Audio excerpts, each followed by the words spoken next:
Student आज फिर economic order quantity का एक क्वेश्चन।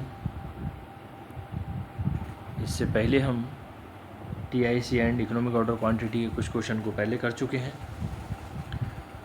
पहले क्वेश्चन को रीड कर लेते हैं।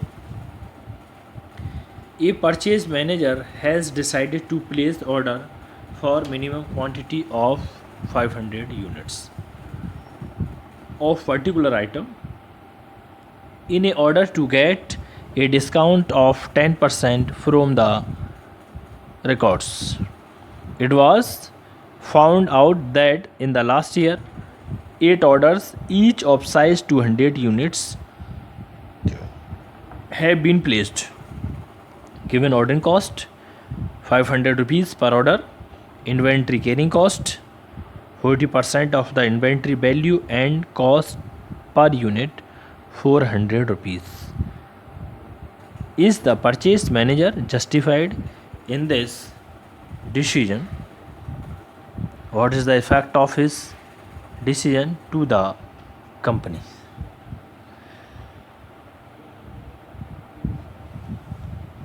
स्टूडेंट देखिए, सबसे पहले तो हम इसमें आर कैलकुलेट कर लेते हैं।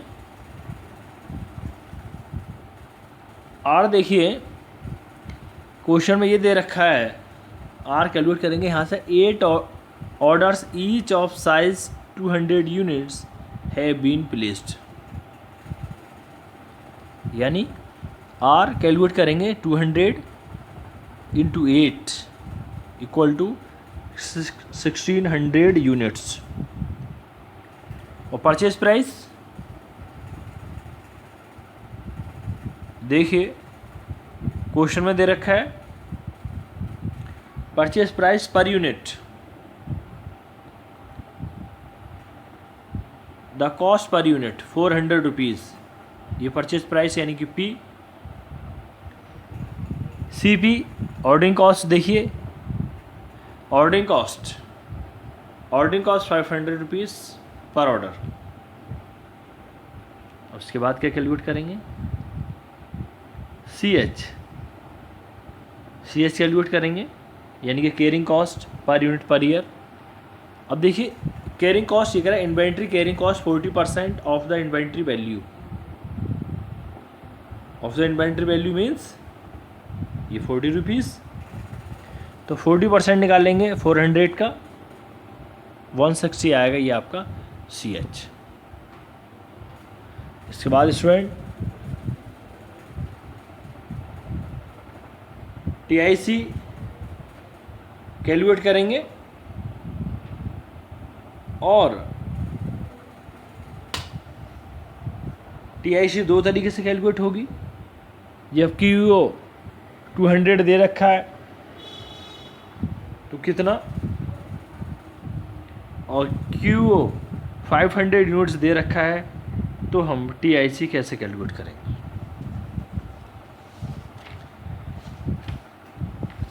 इकोनॉमिक ऑर्डर क्वांटिटी कैलकुलेट करेंगे। स्टूडेंट देखिए इस तरीके से हम इस क्वेश्चन को सॉल्व करते हैं। स्टूडेंट देखिए एनुअल इश्यूज कैलकुलेट करेंगे। सबसे पहले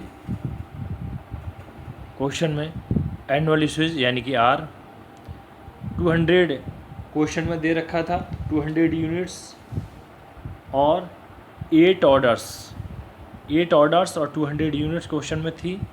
200 मल्टीप्लाई 8 ये आया आपका 1600 यूनिट्स। और परचेज प्राइस पर यूनिट यानी कि सी पी नहीं यानी कि पी, परचेज प्राइस यानी पी, ये भी क्वेश्चन में दे रखा है 400 रुपीज़। अब ऑर्डरिंग कॉस्ट पर ऑर्डर यानी सी पी भी क्वेश्चन में दे रखा है ₹500। और student carrying cost per unit per year यानी कि C H equal to 40% of 400, यानी 40% कैलकुलेट करेंगे 400 रुपये का। तो इसे हम यदि कैलकुलेट करेंगे तो ये आएगा 160 रुपीज़। फिर आता है आपका TIC। देखिए क्वेश्चन में क्या पूछ रहा है वो, कि यदि TIC 200 यूनिट्स मान के चलें, QO को 200 मान के चलें, तो TIC कितना होगा। QO यानी कि 200। देखिए student formula, TIC when QO equal to 200 units. ये फॉर्मूला है पूरा TIC का, इसका R इंटू P ब्रैकेट में plus bracket start R upon QO into CP bracket close, ऐसे प्लस ये भी ब्रैकेट में QO upon 2 into CH bracket में। इसके बाद स्टूडेंट देखिए R क्वेश्चन में कैलकुलेट किया है हमने 1600 यूनिट्स, तो 1600 इंटू P क्वेश्चन में दे रखा है 400 रुपीज़, प्लस R ये दे रखा है 1600 R अपॉन QO 200 दे रखा है 200 मल्टीप्लाई CP क्वेश्चन में 500 है यानी कि 500 प्लस QO यानी कि 200 और अपॉन 2 इंटू CH मीन्स 160 दे रखा है। तो देखिए पूरा इसको कैलकुलेट किया, इन दोनों को मल्टीप्लाई करने के बाद आया 64,000 और 64,000 प्लस ये 2 जीरो से 2 जीरो और 2 से डिवाइड करेंगे 16 को, तो 8 आएगा और 8 इंटू 500 ये आ गए आपके 4000। ये 100 मल्टीप्लाई 160 ये आया इसका 16,000। स्टूडेंट देखिए 16,000 प्लस 4,000 प्लस 64,000, ये 20,000 और 20,000 और 6,40,000। यदि 6,40,000 में 20,000 ऐड कर देंगे, ये आया आपका 6,60,000। इसके बाद 6,60,000 आया ये क्या TIC। अब दूसरे तरीके देखिए TIC when QO equal to 500 units. यदि 500 यूनिट दे रखी हैं तो देखिए R 1600 पहले कैलकुलेट कर चुके हैं, QO 500 है, P दूसरे तरीके से क्या 400 माइनस 10% ऑफ 400 यानी 400 में से 400 का 10% माइनस करें, क्योंकि क्वेश्चन में भी दे रखा है 500 units of particular item in a order to get a discount of 10% from the records. तो ये देखिए 400 10% ये निकाला, इसका कितना आया 40 रुपीज़ और 400 में से 40 माइनस करेंगे तो 360 रुपीज़। अब CP क्वेश्चन में 500 दे रखा है, CH देखिए 40% ऑफ 360 यानी पर जो प्राइस है वो 360 है, तो 40% 360 का निकालेंगे, ये आया 144 रुपीज़।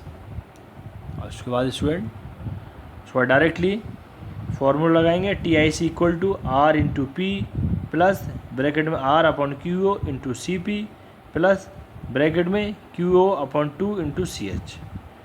R 1600 P 360 ये दे रखे हैं, R 1600 QO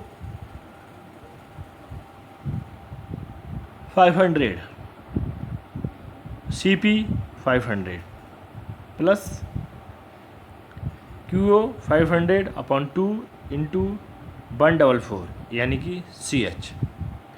अब देखिए इन दोनों को मल्टीप्लाई करेंगे, इससे इसको डिवाइड कर दिया, इससे इसको किया और इन दोनों को इसमें ऐड कर देंगे। इसके बाद स्टूडेंट आता है, स्टूडेंट देखिए हम कैलकुलेट कर रहे थे TIC, तो 1600 मल्टीप्लाई 360 को करेंगे तो आया आपका 5,76,000 प्लस यानी 5,76,000 प्लस ये आया आपका 1600 प्लस और ये 36,000। इन दोनों को ऐड करेंगे फिर इसमें ऐड कर देंगे तो ये आया स्टूडेंट 6,13,600। ये आपका TIC है जब QO 500 होगा तब 500 यूनिट्स होंगी QO की तब। और उसके बाद स्टूडेंट देखिए EOQ कैलकुलेट कर लेते हैं अब 2RCP/CH और 2R 1600 दे रखा है, CP 500, CH 160। इन सबको मल्टीप्लाई किया देखिए 10,000, इसका 100 यूनिट्स रह गई है। 100 यूनिट्स यानी कि ये आती है आपका EOQ। अब फिर TIC ऐड EOQ यानी 100 यानी कि 16 दे रखा है वो, देखिए R 1600, P 400, QO student R 1600, QO 100 और फिर QO 100/2 इंटू CH यानी 160। ये सब स्टूडेंट किया क्योंकि यहाँ पे पहले QO 200 था, फिर QO 500 हुआ, अब QO आपका आया 100 यूनिट्स। तो 100 यूनिट से करेंगे इसको पूरा। देखिए 1600 मल्टीप्लाई 400 यह आपका 6,40,000। इसमें इसको किया यह आया आपका 8,000 और इससे इसको डिवाइड किया ये आया आपका 8,000 प्लस 8,000 और प्लस 6,40,000। यह आया आपका जो आंसर है 6,56,000। स्टूडेंट देखिए इसमें पहले QO 200 यूनिट्स को लिया गया, फिर हमने TIC कैलकुलेट किया उससे, फिर QO 500 यूनिट्स लिया गया, फिर हमने उससे TIC कैलकुलेट किया और फिर EOQ कैलकुलेट किया हमने, क्योंकि नेक्स्ट स्टेप के लिए EOQ नहीं है। तो थर्ड स्टेप में हमने EOQ कैलकुलेट किया 300 यूनिट्स और EOQ आया आपका 100 यूनिट्स और फिर TIC को कैलकुलेट किया हमने और TIC आया इसमें आपका 6,56,000। Thank you student.